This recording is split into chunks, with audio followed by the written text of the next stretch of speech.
नमस्ते दोस्तों, स्वागत है आप सभी का बी रियल बी सिंपल की एक और वीडियो में। और आज की ये वीडियो थोड़ी सी अलग होने वाली है। स्पेशल तो मैं नहीं कहूँगी इस वीडियो को, लेकिन हाँ अलग ज़रूर कहूँगी। अलग इसलिए कि आज आप लोगों के साथ कुछ शेयर करने जा रही हूँ जो अभी हाल फिलहाल में 3-4 दिन पहले ही हमारी लाइफ में हुआ है। एक बहुत ही बड़ा फ्रॉड हुआ है हम लोगों के साथ, ऑनलाइन फ्रॉड। और फ्रॉड भी किस तरह से हुआ है कि मतलब मैं आपको पूरी डिटेल्स बताती हूँ। फ्रॉड हुआ है ये कि हम लोगों के अकाउंट से, मेरे हस्बैंड के अकाउंट से 1,75,000 रुपये डेबिट हो गए हैं और वो हमने नहीं किए हैं। किसने किए हैं ये हमें भी नहीं मालूम, लेकिन कितना ज़बरदस्त फ्रॉड हो रहा है आजकल ये बस मैं आप लोगों के साथ शेयर करना चाह रही थी। हम लोग पिछले करीब 4-5 दिन से, आज 9 तारीख है और ये फ्रॉड हमारे साथ हुआ है 4 तारीख शनिवार की शाम को। और मुझे एक्चुअली मेरे हस्बैंड ने बताया भी 2 दिन बाद है। उनको तो खैर पता ही था, लेकिन मुझे उन्होंने 2 दिन बाद बताया है। और 2-3 दिन से तो आप समझिए कि जब इतना बड़ा फ्रॉड आप लोगों के साथ हो जाए तो कुछ पता ही नहीं होता कि इंसान को करना क्या है। सब कुछ एकदम से ऐसा लगता है कि फ्रीज हो गया है। और खासकर एक मिडिल क्लास फैमिली जिसके लिए मैं क्या बोलूं, जिसके लिए कि ये रकम आप समझ सकते हो कि कितना मायने रखती है। और जब एक मिडिल क्लास फैमिली के साथ इतना बड़ा फ्रॉड हो जाए तो आप समझ ही सकते हो कि वाकई में सब कुछ फ्रीज ही हो जाता है। आप सोचने समझने की हालत में रह नहीं जाते हो, आपको पता ही नहीं चलता कि करना क्या है। और अगर मैं मोटा मोटी इस बात को कहूँ कि ये सब साइड इफेक्ट हैं डिजिटल इंडिया के, तो ये कहना मेरा गलत नहीं होगा। हालांकि हर कोई ऑनलाइन पेमेंट्स यूज करता है। मेरे हस्बैंड खुद यूज कर रहे थे, अभी तक वो नेट बैंकिंग भी यूज कर रहे थे, पेटीएम, फोन पे वगैरह वो इस्तेमाल कर रहे थे। अभी हाल फिलहाल में हम लोग जयपुर गए थे, तो मैंने वीडियोस भी आप लोगों के साथ शेयर की थी जयपुर टूर की। वहां पर भी मेरे हस्बैंड ने, चाहे हमें 20 रुपए की पानी की बोतल लेनी हो या हमें होटल का बिल देना हो या कोई भी बड़े से बड़ा छोटे से छोटा अमाउंट, मेरे हस्बैंड ने ऑनलाइन ही पे किया है। कोई दिक्कत नहीं हुई थी और आज तक वाकई में कोई दिक्कत हुई भी नहीं थी। क्योंकि दिक्कत तब होती है, हम लोगों को भी खैर इतनी जानकारी तो जरूर है, अच्छे से है, कि जब हम ऑनलाइन पेमेंट यूज कर रहे हैं या हम ऑनलाइन बैंकिंग यूज कर रहे हैं या नहीं भी यूज कर रहे हैं, तब भी आप अपना OTP या अपनी बैंक डिटेल्स आप किसी के साथ शेयर मत करो। किसी के साथ अपना पिन शेयर मत करो, ATM पिन, या फिर आप किसी लिंक पे क्लिक मत करो, कोई भी अनजान लिंक हो आप क्लिक मत करो। ये सब चीजें तो हम लोगों को पता थी और हम लोग अच्छे से इन चीजों को फॉलो भी कर रहे थे। लेकिन अब इसमें एक आप कहना चाहिए कि एक बात और जोड़ दीजिए कि आप किसी टोल फ्री नंबर पर भी फोन मत कीजिए, क्योंकि मेरे हस्बैंड ने ऐसा ही किया था। दरअसल हुआ क्या था मैं आपको पूरा डिटेल में बताना चाहूंगी कि जब हम लोग जयपुर गए थे 25 अप्रैल को और हम 27 अप्रैल की रात को वापस आ गए थे। वापस आने के बाद करीब 2 से 3 दिन बस यूं ही थकावट में चले गए। और उसके बाद मतलब मैंने अपने व्लॉग्स वगैरह एडिट करने शुरू करे, हस्बैंड ने भी अपना काम देखना शुरू करा। और 3 तारीख को मेरे हस्बैंड के पास जयपुर से ही कॉल आई थी, उनके काम से संबंधित थी कि उनको जयपुर जाना पड़ेगा। तो अर्जेंसी में जाना था उनको एक्चुअली। तो मैं सोच ही रही थी कि अभी 2-3 दिन पहले ही हम जयपुर से होके आए हैं और अभी फिर जयपुर जाना है, तो तब तो हम खैर घूमने के हिसाब से गए थे।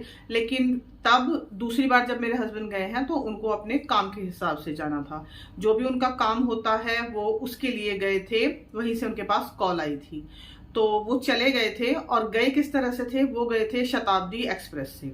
तो सुबह में जाने की टिकट तो उनको मिल गई थी। एक्चुअली वो आना और जाना दोनों तरफ की टिकट कराना चाह रहे थे उसी दिन, लेकिन हो नहीं पाया पॉसिबल। तो फिर मैंने ही सलाह दी थी कि एटलीस्ट आप जाने की टिकट करा लीजिए, आने का देखा जाएगा, या तो आप बस से आ जाइएगा या फिर वहां पे जाके आप टिकट करा लीजिएगा। तो बस ऐसा ही हुआ।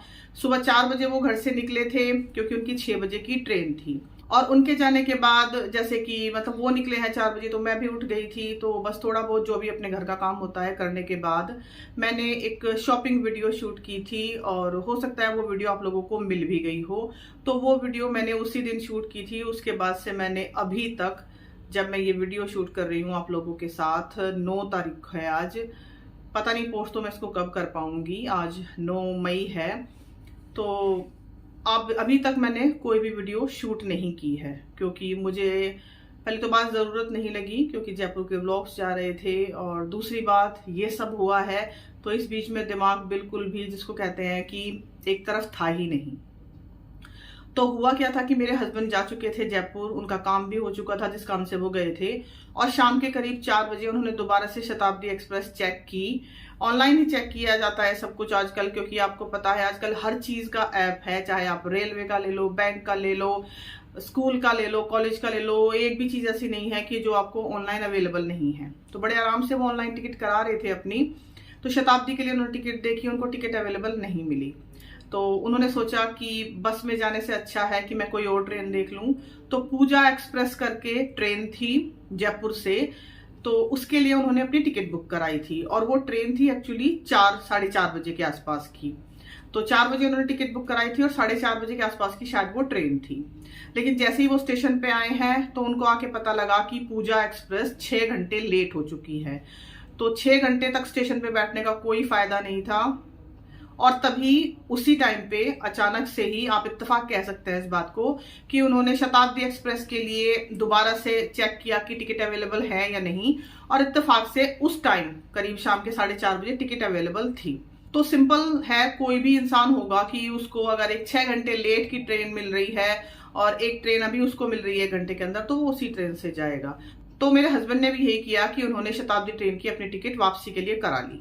तो जो पूजा एक्सप्रेस के लिए उन्होंने टिकट कराई थी वो 6 घंटे लेट थी ऑलरेडी, और दूसरी बात कि उन्हें शताब्दी में टिकट मिल चुकी थी। तो उन्होंने सोचा कि मैं इसका रिफंड ले लेता हूं, क्योंकि रेलवे का नियम है कि कोई भी ट्रेन अगर आपकी 3 घंटे तक लेट होती है या 3 घंटे से ज्यादा लेट होती है तो आप उसका टोटल रिफंड ले सकते हैं। सिंपल सा रूल है, मेरे हस्बैंड ने भी यही किया। अच्छा, उसके लिए उन्होंने क्या है कि वो गूगल पे गए हैं, सिंपल टोल फ्री नंबर था वो उन्होंने डायल किया है, और वो टोल फ्री नंबर फेक था। 1050 रुपए की शायद उनकी वो टिकट थी, तो उसी का रिफंड लेने के लिए उन्होंने वो टोल फ्री नंबर डायल किया था, और वो नंबर टोटली फेक था। क्योंकि जैसे उन्होंने वो नंबर डायल किया है उनके मोबाइल की स्क्रीन पूरी ब्लैक हो गई थी, और मोबाइल के बीच में बस एक बारीक सी पट्टी दिखाई दे रही थी जिसमें लिखा हुआ था ticket cancellation is in process, please wait. तो जब उन्होंने टोल फ्री नंबर डायल किया था और उधर से जो कोई बोला था, तो उन्होंने बोला था कि आपके पास यस और नो 2 ऑप्शन आएंगे, आप टिकट कैंसिल करना चाहते हो या नहीं, आप रिफंड लेना चाहते हो या नहीं। तो जो भी आप करना चाहते हो आप यस या नो उस हिसाब से दबाइए। तो जाहिर सी बात है उनको अपनी टिकट कैंसिल करनी थी वो, और रिफंड लेना था, तो उन्होंने यस दबाया है। तो यस दबाने के बाद ही उनकी स्क्रीन जो है वो ब्लैक हुई है, और बीच में जैसे मैंने बताया कि वो पट्टी चल रही थी। तो जो जिससे बात कर रहे थे मेरे हस्बैंड, मतलब उन्होंने जो टोल फ्री नंबर डायल किया था और जिससे वो बात कर रहे थे, उन्होंने बोला था कि पूरे प्रोसेस के दौरान आप फोन को बैक मत कीजिएगा। तो वही उन्होंने किया।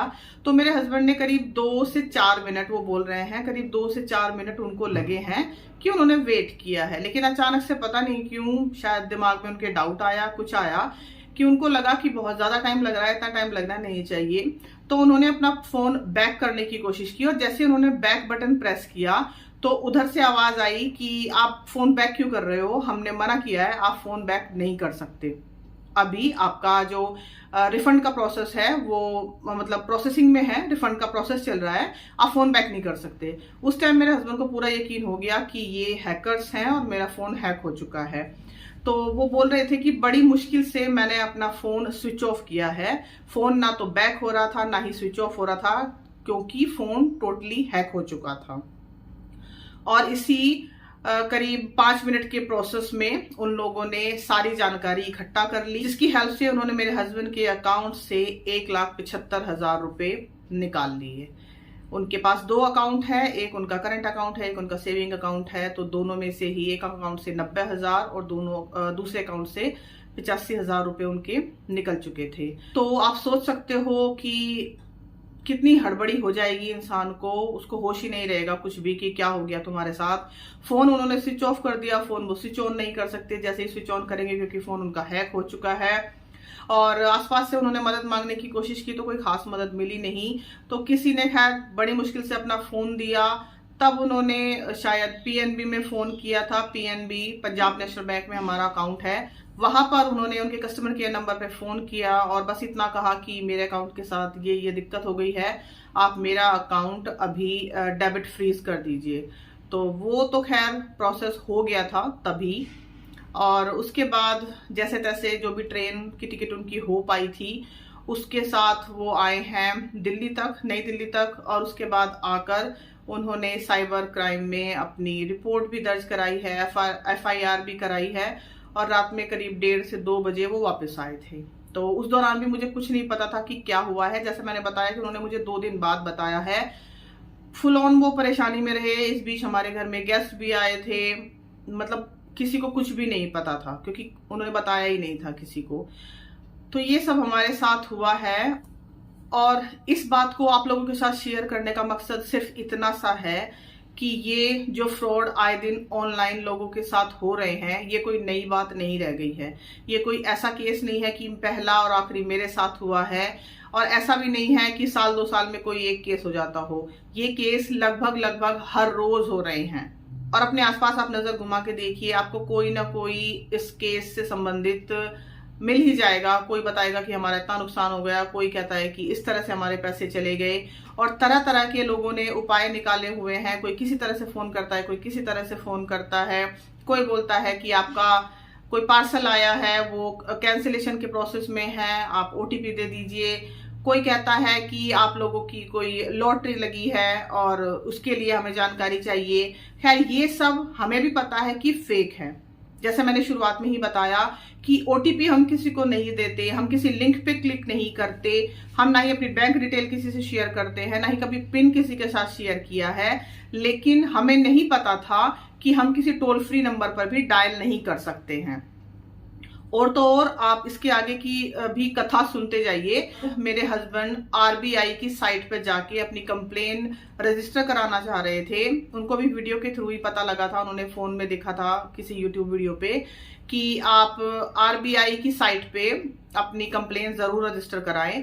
तो जैसे ही हमने RBI की साइट ओपन की, आप यकीन नहीं करेंगे, उस साइट पे जो सबसे पहला नंबर था वो भी हैकर्स का था। यानी कि हमारा फोन हैक हुआ, हमारे बैंक अकाउंट से पैसे निकाले गए, और उसके बाद जब हम कंप्लेन करने के लिए RBI की साइट पर जाते हैं तो RBI की साइट पर भी आपको सबसे पहला जो नंबर मिलता है वो एक फेक नंबर है, वो हैकर्स का नंबर है। तो अब आप बताइए कि आपके साथ अगर कुछ ऐसा उल्टा सीधा हो जाता है और आप कंप्लेन रजिस्टर करने के लिए जाते हैं तो एक बार दोबारा से आप उसी जाल में फंस जाते हो, और आप बिल्कुल भी पता नहीं लगा सकते कि ये फेक नंबर है या फिर ये ओरिजिनल नंबर है। जहाँ पे टोल फ्री नंबर दिए हुए होते हैं वहां पे क्योंकि वेबसाइट बनाना आजकल चुटकियों का काम रह गया है। कोई भी 10th 12th का बच्चा तक भी वेबसाइट बना सकता है, और बिल्कुल खुलेआम चल रहा है ये काम कि आप 500 रुपए दीजिए, आप 1000 रुपए दीजिए, हम आपको वेबसाइट बना के देते हैं। अब वो वेबसाइट कितनी ऑथेंटिक है, कितनी रियल है, ये किसी को नहीं पता। हैकर्स अपने लिए इसी तरह से 400, 500 या 1000 रुपए में वेबसाइट बनवा रहे हैं। एक साथ एक इंसान 40-40, 50-50 खाते ऑपरेट कर रहा है। तो क्या इस बात की जानकारी किसी को नहीं है? डिजिटल इंडिया एक बहुत अच्छी मुहिम है, लेकिन डिजिटल इंडिया की जो कमजोरी है उन पर भी तो ध्यान देने की जरूरत है ना। क्योंकि पहले कहते थे कि पैसा आपका घर पे सेफ नहीं है, आप बैंक में अपना पैसा रखिए, और अब पैसा बैंक में भी सेफ नहीं है। और अगर हम बैंक में शिकायत करने के लिए गए हैं तो बैंक वालों ने साफ हाथ खड़े कर दिए हैं कि इसमें हम कुछ नहीं कर सकते, इसमें हमारी कोई गलती नहीं है। अब आप कह सकते हैं कि बैंक वालों की कोई गलती नहीं है, लेकिन मैं मानने को ही तैयार नहीं हूं कि बैंक वालों की गलती नहीं है।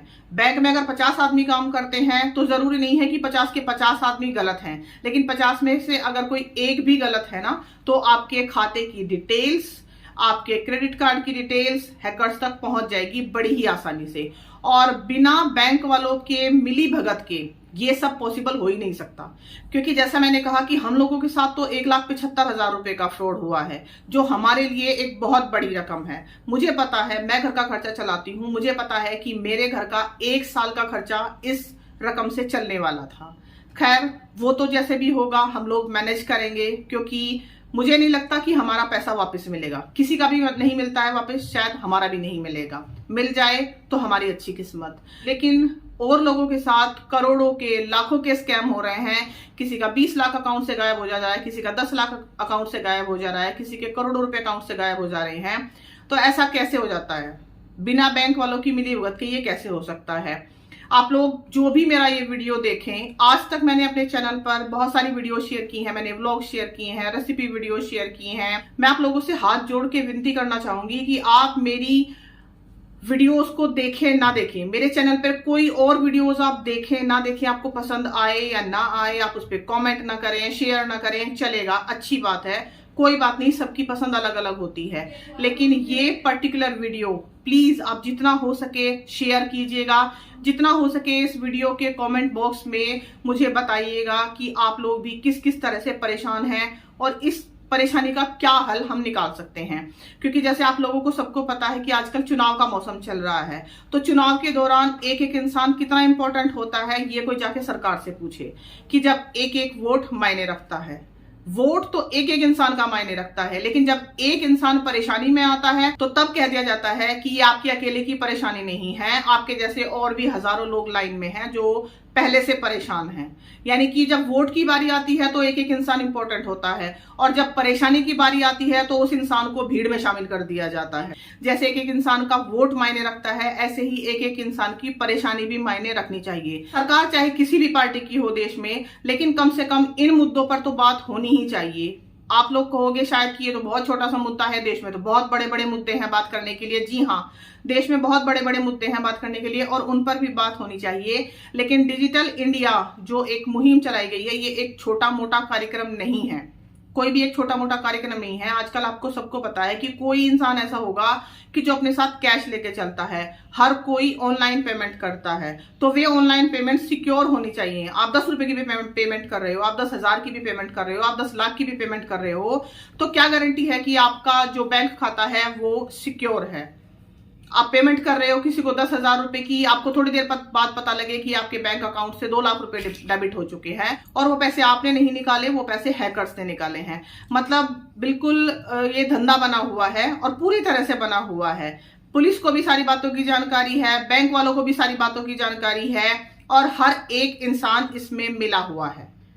मतलब हर एक डिपार्टमेंट से आपको कोई ना कोई 1 या 2 इंसान उसमें मिले हुए मिलेंगे, क्योंकि ऐसा हो ही नहीं सकता है। मैं आप लोगों से बात कर रही हूं, जितने भी लोग मेरी वीडियोस देख रहे हैं, मान लीजिए 50 लोग मेरी वीडियोस देख रहे हैं और 50 के 50 लोगों के पास बैंक खाता है, तो मुझे ऐसे किसी की शक्ल देख के तो बैंक खाते का नंबर पता नहीं लग जाएगा ना ही मुझे ये पता लग जाएगा कि किसके बैंक में कितना अमाउंट है, कौन क्रेडिट कार्ड यूज करता है।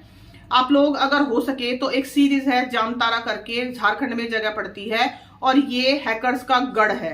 इस काम के लिए जामतारा जगह जो है वो गढ़ बनी हुई है। इस पर एक सीरीज भी बनी हुई है, वही सीरीज मेरे हस्बैंड ने और मैंने देखी है। आप यकीन नहीं कर सकते किस लेवल का दिमाग लगाया जाता है दूसरों के पैसे हड़प करने के लिए। और पुलिस को सारी जानकारी है, बैंक को सारी जानकारी है, प्रशासन को सारी जानकारी है, लेकिन उसके बावजूद भी वहां पर वो बिजनेस दिन दोगुना और रात चौगुना फैल रहा है। उस सीरीज में मैंने देखा है कि वहां पर आपको 12-14 साल के लड़के लड़कियां सबको ट्रेनिंग दी जा रही है कि आप दूसरों के अकाउंट से पैसे कैसे निकाल सकते हैं, कैसे आप हैक कर सकते हैं दूसरों का अकाउंट। तो मतलब बकायदा ट्रेनिंग दी जा रही है उस चीज के लिए, एक गलत काम करने के लिए बकायदा ट्रेनिंग दी जा रही है, और ये सब प्रशासन की नाक तले चल रहा है। तो ऐसा तो नहीं हो सकता है ना कि इस चीज पे कोई एक्शन ही नहीं ले सकते। मैं ये नहीं कहूंगी कि इस चीज पे आकर खुद प्रधानमंत्री या खुद राष्ट्रपति इस पे ज्ञापन लेंगे, नहीं, लेकिन एक सीरीज होती है, ऊपर से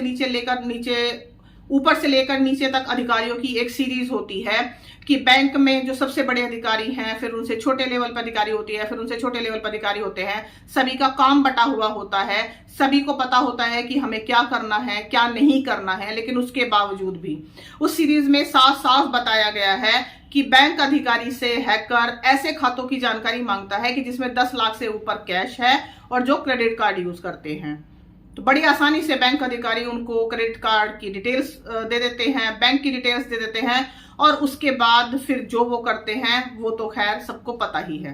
तो इस बारे में ये कह देना कि नहीं बैंक को कोई जानकारी नहीं है या पुलिस वालों को कोई जानकारी नहीं है, ऐसा तो खैर हो ही नहीं सकता, क्योंकि हमारे देश में जितने भी कानून हैं, पहली तो बात वो इतने लचर कानून हैं कि उस कानून को बनने से पहले ही उसका तोड़ निकाल लिया जाता है।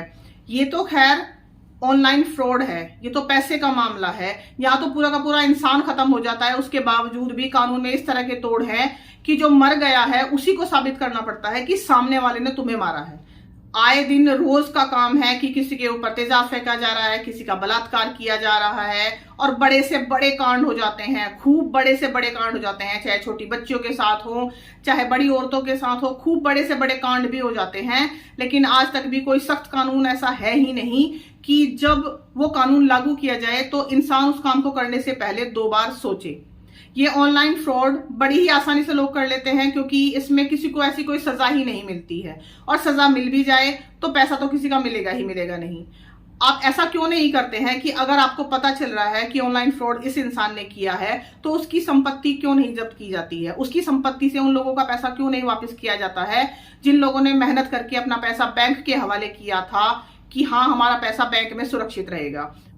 मैं किसी भी तरह का कोई ऑनलाइन मेथड इस्तेमाल नहीं करती थी, ना ही मैंने आज तक पेटीएम यूज किया है, ना ही मैंने आज तक फोन पे, मतलब कुछ भी नहीं। और इस बात के लिए हस्बैंड मुझे कभी कभी डांट भी दिया करते थे कि आजकल इतना मॉडर्न जमाना हो रहा है, सब कुछ ऑनलाइन चल रहा है, पेमेंट ऑनलाइन करनी होती है, आसानी होती है, तो तुम भी इस्तेमाल किया करो।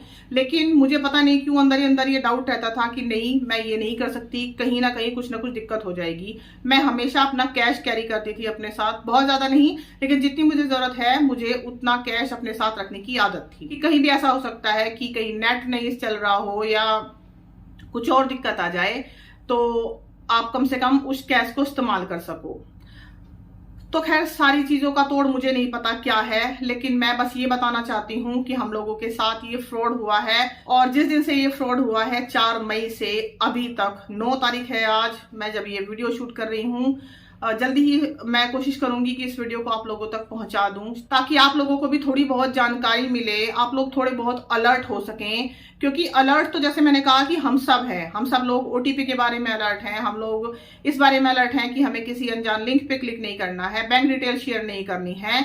लेकिन हम इस बारे में अलर्ट नहीं है कि आपको कोई टोल फ्री नंबर भी डायल नहीं करना है, आपको कोई फोन भी रिसीव नहीं करना है। अनजान नंबर से अगर कोई कॉल आए, ऐसा भी हो रहा है कि अनजान नंबर से कोई कॉल आती है और आप करीब 5 से 10 सेकंड तक हेलो हेलो करते रह जाते हैं, सामने से कोई आवाज नहीं आ रही, उसके बाद आप फोन काट देते हैं, तो इसी 5 से 10 सेकंड के अंदर ही आपका पूरा फोन हैक कर लिया जाता है। बस आपने वो फोन उठाया और 5 से 10 सेकंड अगर आप उस फोन पे टिके रहे तब भी आपका फोन हैक हो जाता है। एक से एक तरीके निकले हुए हैं हैकिंग के, जिससे आपका पूरा बैंक अकाउंट खाली हो जाएगा।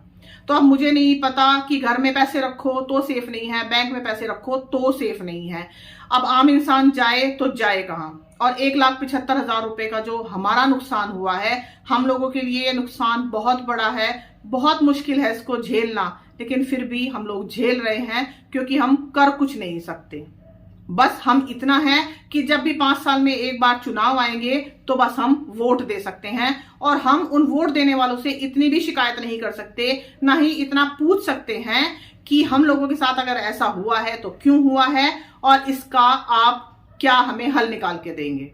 क्योंकि जैसे मैंने कहा कि एक एक इंसान का वोट तो मायने रखता है, लेकिन एक एक इंसान की परेशानी कोई भी मायने नहीं रखती। चाहे आप 50 जगह शिकायत कर लीजिए, आपकी कहीं भी सुनवाई होगी ही नहीं। हाँ प्लीज, मैं एक बार फिर से आप लोगों से हाथ जोड़ कर रिक्वेस्ट करती हूँ कि इस वीडियो को ज्यादा से ज्यादा शेयर कीजिए।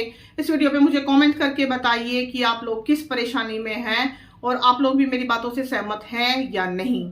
आप और किसी भी वीडियो को मेरी मत देखिए, शेयर मत कीजिए, लेकिन प्लीज इस वीडियो को ज्यादा से ज्यादा शेयर कीजिए ताकि ये वीडियो ज्यादा से ज्यादा लोगों के पास जा सके और पता लग सके कि लोग कितनी परेशानी में हैं। मैं चलती हूँ, दोबारा जल्दी ही मिलूंगी।